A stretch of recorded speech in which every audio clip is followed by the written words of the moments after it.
Hi, it's Lisa Cuneo and welcome to my scrapbook table.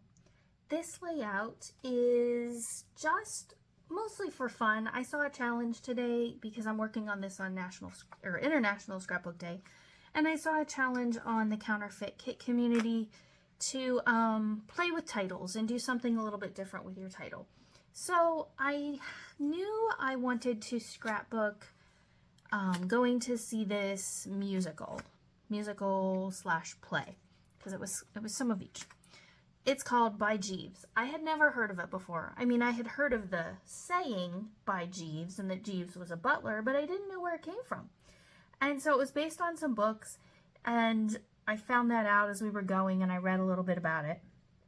And this was put on by a community theater in a very small town in Northeast Ohio up toward the lake. And my daughter's good friend is one of the performers and helps direct and plan things. So we went up to see it last month, and I'm so glad we did. It was hysterical, so funny, and the guy who played Jeeves, he was perfection for that role. They all did an amazing job. So anyway, as I was doing a little searching for some inspiration online, I saw this sign that said, "Keep calm and ring for Jeeves." And you couldn't print it out, but I just pulled up a Google Doc and typed out "Keep calm and ring for Jeeves" and printed it out so that I have it. I also went ahead and printed my journaling so that I don't have to think about that later. I pulled these papers from Maggie Holmes' Carousel. I do not know what year, 2017. This came out. I bought this obviously at Tuesday morning, so it's been at least 2, maybe 3 years. I'm not sure.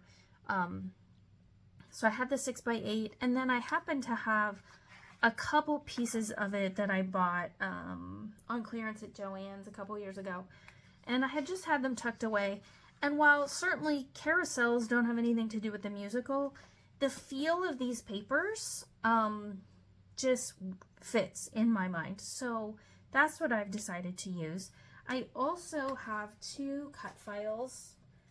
I've had these since last summer when I bought them from MK Gunn, and I did 31 days of cut files with her and Janet Fritz.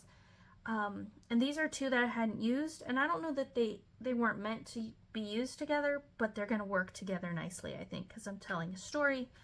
And some of the Google images that come up for the musical show a butler carrying a cloche covered dish.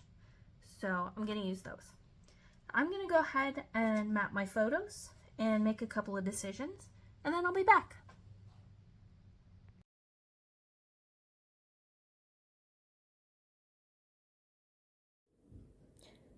So you can see that I have put down the background on the left-hand side, and now I'm deciding how I want to configure the right-hand side.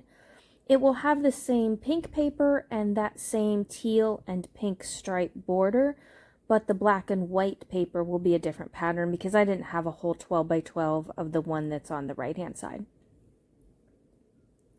So here's what I end up doing. And I don't know why it looks so different on the right than it does on the left, but that striped paper is exactly the same paper. I must have had too bright of a light on over there. Sorry about that. But I ended up kind of just mirroring what was on the left-hand side. I did use VersaFine Morning Mist ink to ink all of the edges of these patterned papers, which I often do when I am combining several patterns on a page. Then I don't know if my camera just quit or if I forgot to turn it back on, but I missed some footage here. So I took the 2 6x8 pieces, that yellow scallop and then the pink pattern. I cut 2 strips of the pink pattern and put behind the edges of the yellow. And then I gutted some of the yellow because I want to repeat that piece on the right-hand side. And again, I'm just inking the edges.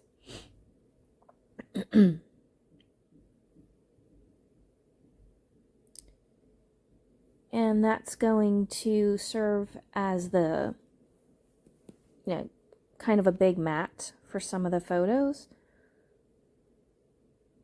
And that's where those two photos end up, but I fiddle around with some other ones for quite a while and do a whole bunch of different things. I do end up cutting a lot of that out because it was painful to watch. So what I decided to do on the right is that pink piece that's there, I ended up cutting that in half. I inked the edges of that and the yellow scallop, and then I kind of stagger them across the page diagonally, and you'll see that coming up soon. I do end up leaving the Keep Calm and Ring for Jeeves on the right, though it is in a different place. And I took the 4 photos that are going to be on the right hand side and just kind of created a block with them. Here I was deciding, am I going to stagger them? What am I going to do? But I end up not staggering them. So here you can see I'm using the ink. I like this gray. It's not as stark as using black, but it still creates a nice shadow.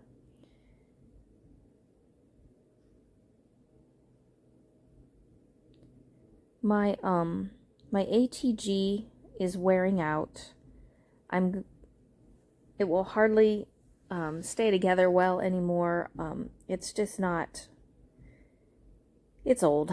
So I do have a new adhesive to try, a big tape runner thing that's similar, because you can't, I tried finding another one like this to buy and I couldn't find one.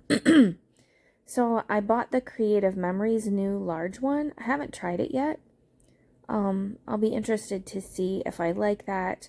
If I do, I'll probably stick with that. If not, I will watch like on Facebook Marketplace or something for the big pink ATG. See if I can find another one to last for over a decade. So here's what I do with those 4 photos. And then I didn't have anything chosen ahead of time that I was going to use for embellishments. Sometimes, like, if you watch my videos, you know I'm sort of a fly by the seat of my pants kind of scrapbooker. I don't do a ton of planning. I admire the people who do, that before they start their layout, they know exactly what they're going to do, what they're going to put on it. But I'm not that person. So sometimes it doesn't work out. Sometimes it works out perfectly, like today. I remembered that some of these colors were reminiscent of some things I had in a papery pack, I think from Vicki Boutin. So I pulled that little box out and went through it and found lots of stuff that would work. I also looked through my yellow bin and pulled a couple things. For some reason, on screen, the yellows that I pulled for these flowers and the pieces don't look like they match as well with the yellow in that scallop paper, but in real life, they work really well together. So I had some florals that I tucked in, some circle pieces and semicircles. There are a couple splotchy things that I add. They almost look like coffee mug rings that have sat on paper, except they're black. I do fuss with a while of where to put that piece. It's a close to my heart piece, and you'll see in the still shots where it actually ended up.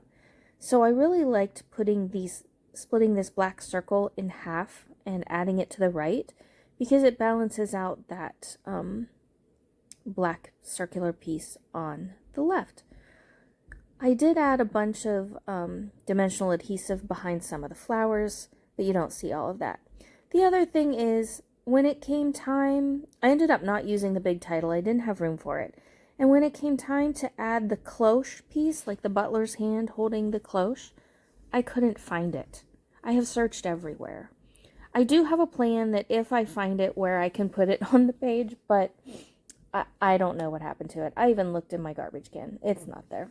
So I don't know. It must be stuck to something somewhere. I hope I find it later. So thanks for joining me today. I will have a link in the description box below to the counterfeit kit community, where you can play along or just get inspiration. Each month they take a real kit and we use it as inspiration to create another kit and work with that for the month. So all I did, since I did the type journaling, the only thing I added by hand was the date, which was April of 2025. The playbill does show the dates, but not the year, so I wanted to tuck the year on there. The still shots are coming up in just a moment. I'm really glad you're here today. If you're new to my channel, welcome, and I really appreciate all my viewers and subscribers. I hope you have a great day, and I hope that you get to scrapbook something very soon. Bye-bye.